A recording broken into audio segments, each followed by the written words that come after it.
धक्के देकर घर से बाहर निकाल दिया।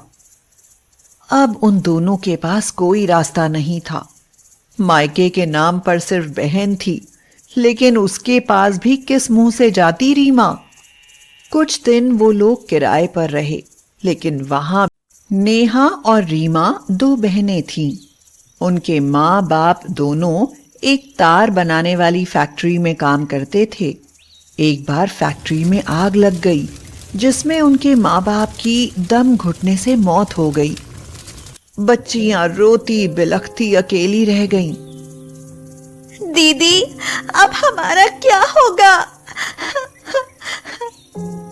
रीमा का सामान खरीदूं और उसे बेचूं, लेकिन इतने से ही वह रीमा को नहीं पढ़ा सकती थी। इसलिए रात में वह घर में लिफाफे बनाने का काम करने लगी।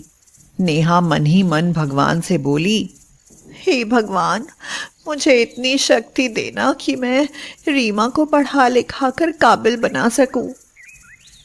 समय बीतता गया। रीमा स्कूल से कॉलेज में चली गई। रीमा, ये इतने छोटे कपड़े पहनकर कॉलेज मत जाया कर। दीदी, तुम्हें बाहर की दुनिया का नहीं पता, ये फैशन है। पर तुम्हें क्या पता होगा, लिफाफे बनाने से फुर्सत मिले तब ना। यह कहती हुई वह हंसती हुई बाहर चली गई। तू चिंता क्यों करती है, मैं हूं ना, तेरी दीदी तुझे कभी माँ बाप की कमी महसूस नहीं होने देगी।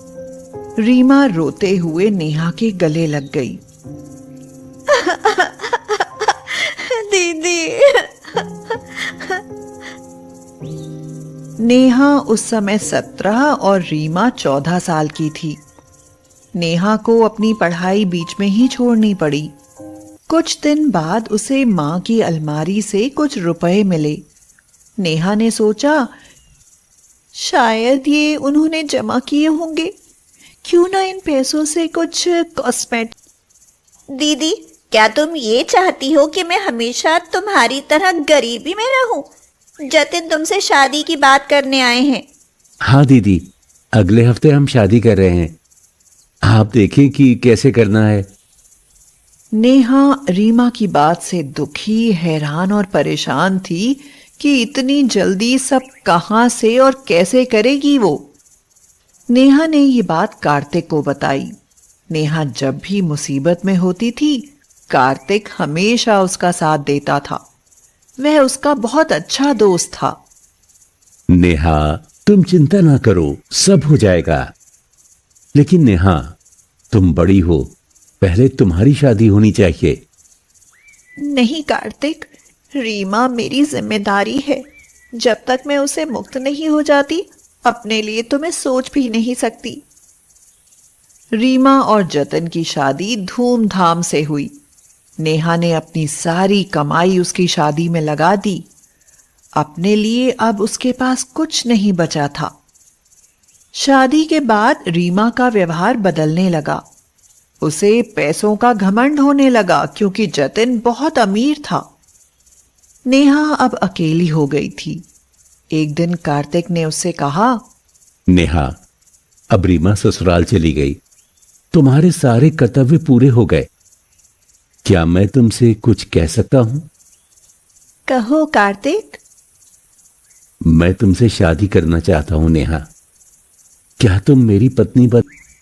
नेहा की आंखों में आंसू थे। शायद वह बहन को काबिल बनाने के चक्कर में खुद को तो जैसे भूल ही गई थी।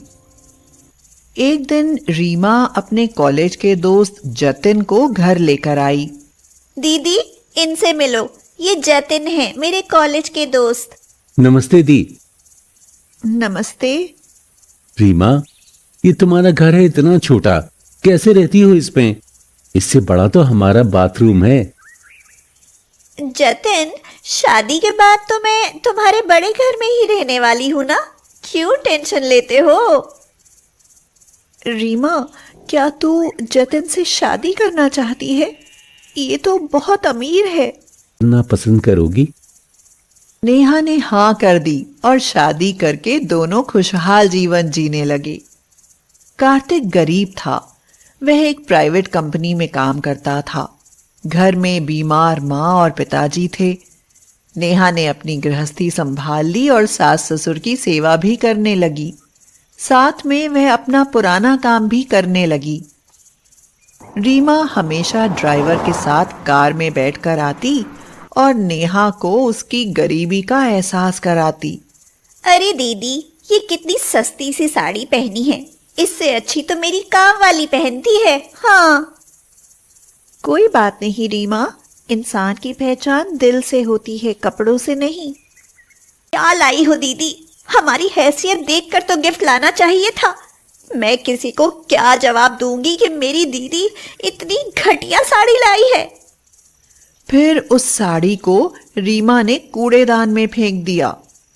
नेहा रोती हुई वापस घर आ गई। कार्तिक ने उसे बहुत समझाया। देखना नेहा, एक दिन हमारे दिन जरूर अच्छे होंगे और तुम्हारी बहन तुमसे माफी मांगेगी।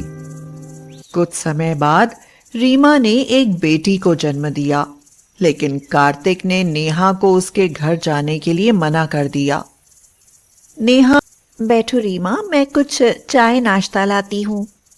अरे नहीं दीदी, मैं चाय नहीं कॉफी पीती हूँ। अच्छा दीदी, चलती हूँ।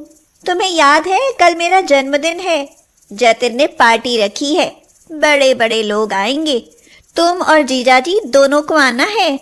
और दीदी प्लीज कपड़े ढंग के पहन कर आना। हाँ। रीमा के जाने के बाद नेहा बाजार गई और उसके लिए एक साड़ी लाई।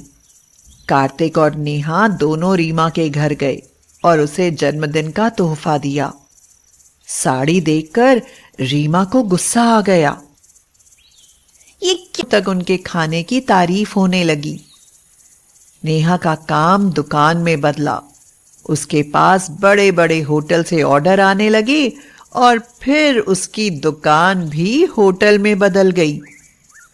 कार्तिक भी अपनी नौकरी छोड़कर नेहा का हाथ बटाने लगा। अब तो उनके शहर में कई बड़े बड़े होटल थे और अब वो रीमा से कई गुना अमीर हो गई थी। और फिर वक्त ने करवट ली। जतिन के छोटे भाई ने सारी प्रॉपर्टी के कागजात पर उससे धोखे से साइन करवा लिए और सब कुछ अपने नाम करा लिया और जतिन और रीमा को तुम्हारी बेइज्जती करती रही।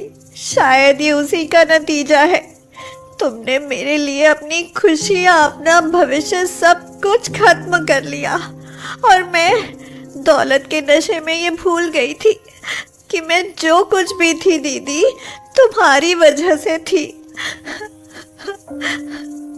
रीमा की आंखों से आंसू बह रहे थे।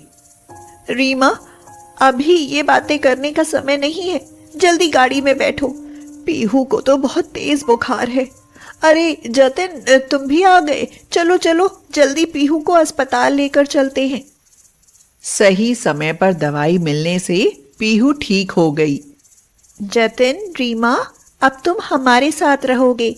भी किराया ना देने के कारण उन्हें निकाल दिया गया। 2 दिन उन्होंने मंदिर की सीढ़ियों पर गुजारे। दूध न मिलने के कारण उनकी बेटी की तबीयत बहुत ज्यादा बिगड़ गई। रीमा अपनी बेटी को गोद में लेकर बैठी रो रही थी। तभी एक चमचमाती कार उसके सामने आकर रुकी।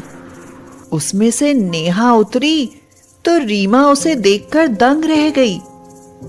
नेहा ने जब उसे देखा तो वह यकीन नहीं कर पाई और वह रीमा से बोली, रीमा, तूने ये क्या हालत बना रखी है और यहाँ क्या कर रही है? ये गुड़िया क्यों रो रही है? जतिन कहाँ है? इतने दिनों से तुम्हारा कुछ अता पता नहीं। दीदी, जतिन पीहू के लिए दूध लेने गए हैं। इसकी तबीयत बहुत खराब है दीदी। दीदी, जतिन के भाई ने हमसे हमारा सब कुछ छीन लिया। हम गरीब हो गए, हम सड़क पर आ गए। मैं हमेशा तुम्हारी गरीबी को लेकर मैं नौकर से कहकर तुम्हारे रहने का बंदोबस्त करा देती हूँ। दीदी, मुझे माफ कर दो। भगवान ने मेरी अमीरी का घमंड तोड़ दिया है। मैंने तुझे माँ की तरह पाला है, तुझे तकलीफ में नहीं देख सकती। अब हम सब साथ रहेंगे, क्यों कार्तिक? जैसा तुम कहो मेरी मलिका।